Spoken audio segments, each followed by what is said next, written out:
এই মুহূর্তে আমরা রয়েছি সঙ্গীত শিল্পী হৈমন্তী শুক্লার বাড়ির ভাইফোঁটা এবং এই বিশেষ দিনটা প্রত্যেক ভাইরা সমস্ত কাজের ব্যস্ততাকে দূরে সরিয়ে দিদির কাছে চলে আসেন।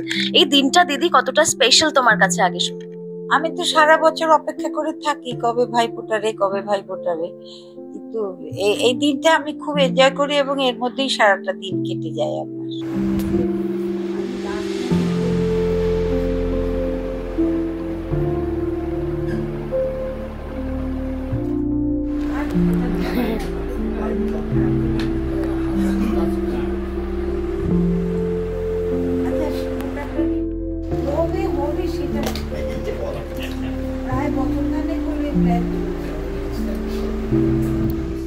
এবং সুন্দর করে এই যে দিদি সেজে গুজে বসে থাকেন, প্রত্যেক ভাইরা আসেন দিদিকে কমপ্লিমেন্ট করেন। আমিও দিলাম, কি সুন্দর দেখাচ্ছে দিদি এই শাড়িটা। মানে আগে থেকে কি ভাবনা চিন্তা ছিল এটা পরবে?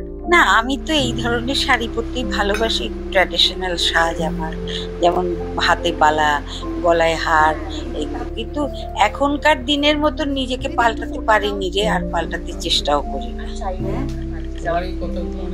আচ্ছা, কিন্তু একদমই মানে পাল্টানোর কথা যখন আসলোই, দিদির বাড়িতে মানে নিয়ম কিন্তু একেবারে এক। এই থালা ভর্তি ভাইফোঁটা স্পেশাল যেই মিষ্টি আছে, দুপুরে খাবার দাবারের বিরাট আয়োজন, সব দায়িত্ব কি দিদি একার হাতে সামলানো হয়? না, আমার ভাইরা সব করে।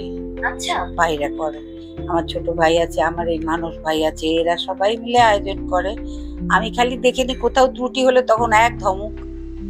আচ্ছা, ভাইরা বকা খাওয়া হয় এখনো দিদির কাছে? আচ্ছা দিদি বকা বকা কখনই দিই, গান গাইতে গাইতে একটু সুর থেকে গলা নড়ে গেল তখনই বকা দিই, না হলে আর কিছু করলে আমি বকা দিই না। আচ্ছা, ভাইদের জন্য কি চাওয়া আছে দিদি? ভাইরা খালি কামনা করুক যে আমি আর বেশি দিন থাকি, ভালো করে থাকি, সুস্থ থাকি, এইটাই।